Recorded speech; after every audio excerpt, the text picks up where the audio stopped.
Hi friends, എല്ലാവർക്കും enjoy life മീഡിയയുടെ ഒരു ക്രിസ്മസ് സ്പെഷ്യൽ എപ്പിസോഡിലേക്ക് സ്വാഗതം. ഇന്ന് നമ്മൾ നമ്മുടെ ഹോട്ടലിലൊക്കെ കിട്ടുന്ന പോലെ നല്ല അടിപൊളി ഒരു ചിക്കൻ മസാലയാണ് ചെയ്യുന്നത്. അപ്പം ഞാൻ അതിന് വേണ്ടിയിട്ട് ചിക്കൻ്റെ ലെഗ് പീസ് മാത്രമാണ് എടുത്തിട്ടുള്ളത്. അപ്പോൾ ഇത് മാത്രമായിട്ട് നമുക്ക് മേടിക്കാൻ കിട്ടും. ഒരു 4 ലെഗ് പീസ് ഞാൻ എടുത്തിട്ടുണ്ട്. അപ്പോൾ നമുക്ക് എങ്ങനെയാണ് നമ്മുടെ കറി ചെയ്യുന്നതെന്ന് നോക്കാം. അപ്പം നമ്മുടെ മസാല തയ്യാറാക്കാനായിട്ട് നമ്മൾ ആദ്യം ഈ ചിക്കൻ ഒരു 10-15 മിനിറ്റ് ഒന്ന് മാരിനേറ്റ് ചെയ്ത് വെക്കണം. അപ്പോൾ മാരിനേറ്റ് ചെയ്യാൻ വേണ്ടി നമുക്ക് ആദ്യം വേണ്ടത് തൈരാണ്. കുറച്ച് തൈര് നമുക്ക് ചിക്കനിലേക്ക് ഒഴിച്ചു കൊടുക്കാം.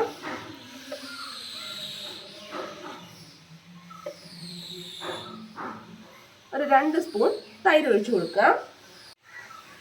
നിങ്ങൾ ഈ രീതി തന്നെ സ്കിപ്പ് ചെയ്യാതെ ഒന്ന് ചെയ്ത് നോക്കണം കേട്ടോ. നമ്മുടെ റെസ്റ്റോറൻറ്റിൽ കിട്ടുന്ന അതേ ചിക്കൻ മസാലയുടെ തന്നെ ടേസ്റ്റ് ആയിരിക്കും. അപ്പോൾ നമ്മൾ തൈര് ഒഴിച്ചിട്ടുണ്ട്. ഇനി ഒരു അല്പം മഞ്ഞൾപ്പൊടി ചേർത്ത് കൊടുക്കാം. കുറച്ച് മതി, ഒരു 1/4 ടീസ്പൂൺ മഞ്ഞൾപ്പൊടി. പിന്നെ നമുക്ക് വേണ്ടത് കുറച്ച് ഇഞ്ചി വെളുത്തുള്ളി ചതച്ചതാണ്. പേസ്റ്റ് ആക്കിയാണെങ്കിൽ എങ്ങനെ വേണമെങ്കിലും ചേർത്ത് കൊടുക്കാം.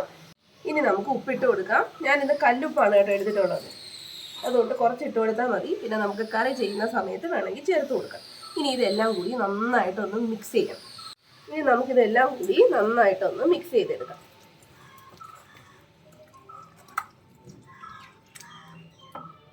ഈ ഉപ്പും പുളിയൊക്കെ അതിനകത്തൊന്ന് പിടിക്കണം. അതിന് വേണ്ടിയിട്ടാണ് നമ്മളൊരു 10-15 മിനിറ്റ് ഒന്ന് റെസ്റ്റ് ചെയ്യാൻ വെക്കുന്നത്. അതിനുശേഷം മാത്രം നമുക്ക് നമ്മുടെ മസാല ചെയ്യാൻ തുടങ്ങാം. നന്നായിട്ട് പിടിപ്പിച്ചിട്ടുണ്ട്. ഇനി നമുക്കിത് കുറച്ച് നേരം ഒരു 15 മിനിറ്റ് മതിയാവും. 15 മിനിറ്റ് ഇതൊന്ന് റെസ്റ്റ് ചെയ്യാൻ വെക്കാം. അതിനുശേഷം നമുക്ക് മസാല തയ്യാറാക്കാം. അപ്പം നമ്മുടെ ചിക്കൻ നമ്മൾ മാരിനേറ്റ് ചെയ്ത് വെച്ചിട്ടുണ്ട്. അത് ഒന്ന് സെറ്റ് ആവുന്ന സമയം കൊണ്ട് നമുക്ക് കുറച്ച് കാര്യങ്ങൾ ചെയ്യാനുണ്ട്. അപ്പം ആദ്യം വേണ്ടത് ഈ ഒരു 3 സാധനങ്ങളില്ലേ, 2 തക്കാളി, കുറച്ച് മല്ലിയില, കുറച്ച് അണ്ടിപ്പരിപ്പ്. അത് നമ്മൾ എടുക്കുന്ന ചിക്കൻ അനുസരിച്ചിട്ട് ക്വാണ്ടിറ്റിക്ക് വ്യത്യാസം വരുത്താം. ഒരുപാട് ചിക്കനൊക്കെ ഉണ്ടെങ്കിൽ തക്കാളി ഒരു 4-5 എണ്ണോ അല്ലെങ്കിൽ 3-4 തക്കാളി ഇതിൻ്റെയൊക്കെ അളവൊന്ന് കൂട്ടിയാൽ മതി. നമുക്കിപ്പം ഒരു 4 ലെഗ് പീസാണ് നമ്മൾ ചെയ്യുന്നത്.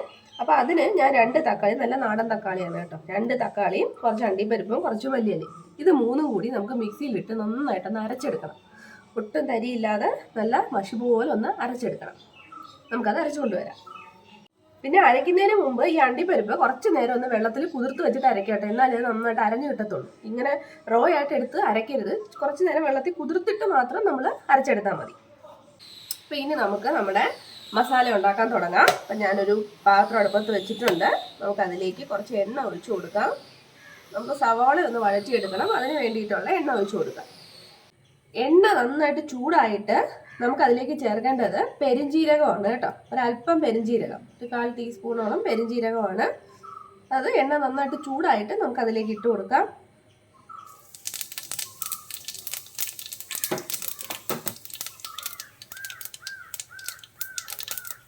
ജീരകം നന്നായിട്ട് പൊട്ടിക്കഴിഞ്ഞാൽ നമുക്ക് കുറച്ച് കറിവേപ്പില ഇട്ട് കൊടുക്കാം. നമ്മുടെ നാടൻ കറിവേപ്പില.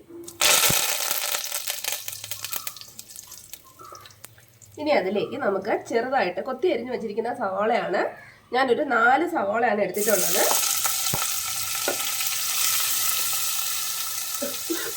സവാള നന്നായിട്ട് വഴറ്റിയെടുക്കണം കേട്ടോ. നമ്മുടെ മസാല ആയതുകൊണ്ട് തന്നെ നല്ല കുറുകിയ തിക്ക് ഗ്രേവിയാണ്. അതുകൊണ്ടൊരു 4 സവാള വേണം.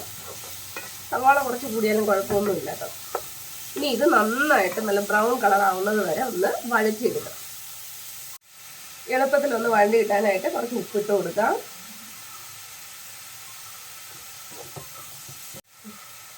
നമുക്കൊരല്പം മഞ്ഞൾപ്പൊടിയും കൂടി ഇട്ടിട്ട് ഒന്ന് വഴറ്റിയെടുക്കും.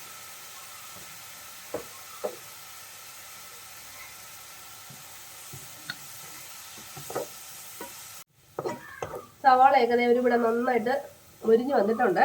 ഇനി നമുക്ക് നമ്മൾ നേരത്തെ ചതച്ച് വെച്ച ഇഞ്ചി വെളുത്തുള്ളി കുറച്ചും കൂടി ചേർത്ത് കൊടുക്കാം. മൊത്തം ആദ്യം ചേർക്കണ്ട, കുറച്ച് വെച്ചിട്ട് ഈ സമയത്തൊന്ന് ചേർത്താൽ മതി.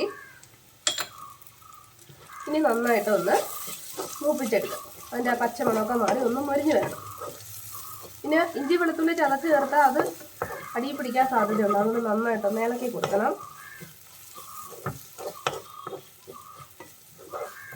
നമ്മൾ ഇഞ്ചി വെളുത്തുള്ളി പേസ്റ്റ് ചേർക്കുമ്പോൾ അല്ലെങ്കിൽ ചതച്ച് ചേർക്കുമ്പോൾ അത് പെട്ടെന്ന് അടിയിൽ പിടിക്കും. അതുകൊണ്ട് നമ്മൾ സവാളയൊക്കെ ഒന്ന് മൂത്തതിന് ശേഷം മാത്രം ചേർത്ത് കൊടുത്താൽ മതി.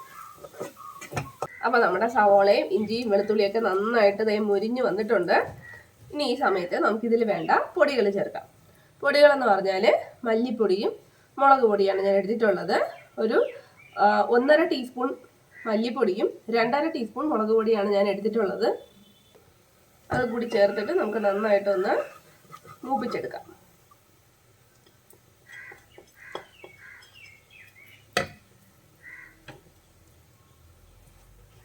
പൊടികളുടെ പച്ചമണമൊക്കെ മാറുന്നത് വരെ നമുക്ക് നന്നായിട്ടൊന്ന് വറുത്തെടുക്കാം.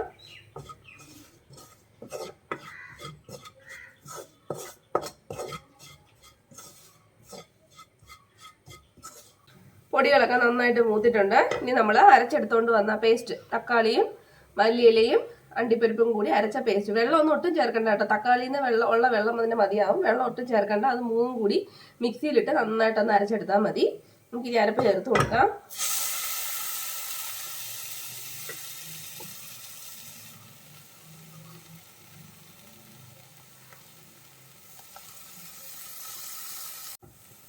അരപ്പ് ചേർത്തിട്ട് നന്നായിട്ടൊന്ന് മിക്സ് ചെയ്തെടുക്കാം.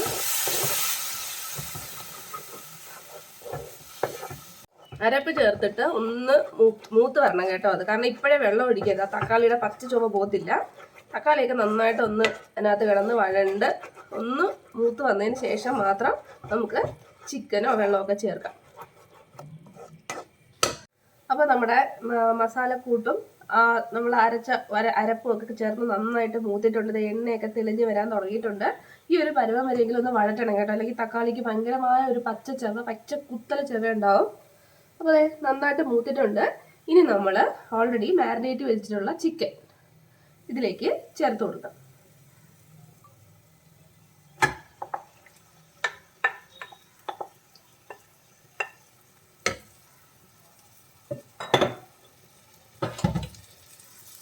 നന്നായിട്ടൊന്ന് മിക്സ് ചെയ്ത് കൊടുക്കുക.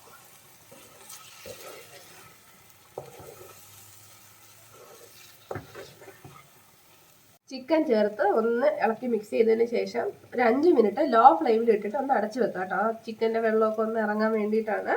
ഒരു 5 മിനിറ്റ് നമുക്കൊന്ന് ലോ ഫ്ലെയിമിൽ ഇട്ടിട്ട് മൂടി വെക്കാം. നമ്മൾ മൂടി വെച്ചിട്ട് 5 മിനിറ്റ് ആയിട്ടുണ്ട്. ഒന്ന് തുറന്ന് നോക്കാം. വെള്ളമൊക്കെ ഇറങ്ങി എണ്ണയൊക്കെ തെളിഞ്ഞ് വന്നിട്ടുണ്ട്. ഇനി നമുക്ക് ഈ ചിക്കൻ, ഇനി നമ്മൾ കുക്കറിലൊന്നും ഇല്ലല്ലോ, ഇതിനകത്ത് തന്നെയാണ് വേവിക്കുന്നത്. അപ്പോൾ ഈ ചിക്കൻ വേവാനുള്ള വെള്ളം ഒഴിച്ചു കൊടുക്കാം.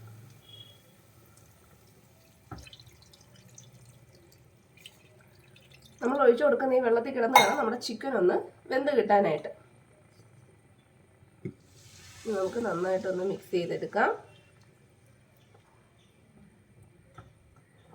ഈ വെള്ളത്തിൽ കിടന്ന് നന്നായിട്ടൊന്ന് വേവട്ടെ. ഒരു മീഡിയം ഫ്ലെയിമിൽ ഒന്ന് മൂടി വെച്ചാൽ മതി. ഏകദേശം ഒരു 20-25 ഏകദേശം ഒരു അരമണിക്കൂറോളം എടുക്കും. ഇടയ്ക്കൊന്ന് ഇളക്കി കൊടുക്കണം കേട്ടോ. ഇനി നമുക്കിത് മൂടി വെച്ചിട്ട് നന്നായിട്ടൊന്ന് വേവിക്കാം. ചിക്കൻ നന്നായിട്ടൊന്ന് വെന്ത് കിട്ടട്ടെ. മീഡിയം ഫ്ലെയിമിൽ ഇട്ടാൽ മതി. ഒരു 15-20 മിനിറ്റ് ഒന്ന് നന്നായിട്ടൊന്ന് വെന്ത് വരട്ടെ.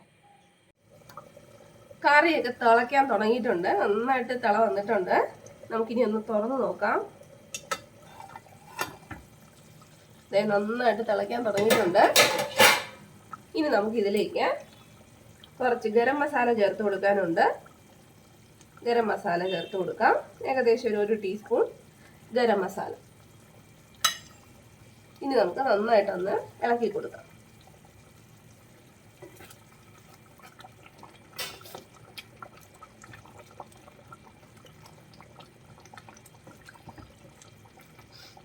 ഇനി വീണ്ടും മൂടി വെച്ചിട്ട് നമുക്ക് ഈ ചിക്കൻ നന്നായിട്ടൊന്ന് വേവിച്ചെടുക്കാം.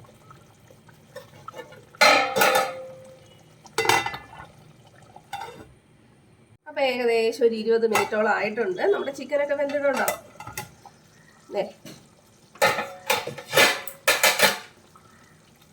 ചിക്കനൊക്കെ നന്നായിട്ട് വെന്തിട്ടുണ്ട്. പിന്നെ നമ്മൾ മസാലയല്ല, അപ്പോൾ ഒരുപാട് ലൂസ് ഗ്രേവി ആവരുത്. നല്ല തിക്ക് ഗ്രേവിയോട് കൂടി വേണം നമുക്ക് കിട്ടാൻ. നമുക്ക് ഫൈനലായിട്ട് കുറച്ച് മല്ലിയില കൂടി അതിലേക്ക് ഇട്ട് കൊടുക്കാം.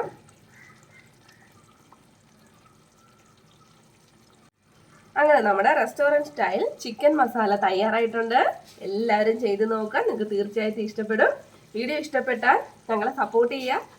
നിങ്ങളുടെ അഭിപ്രായങ്ങൾ അറിയിക്കുക. പുതിയൊരു വീഡിയോയിൽ നമുക്ക് വീണ്ടും കാണാം. അതുവരെ ബൈ ബൈ.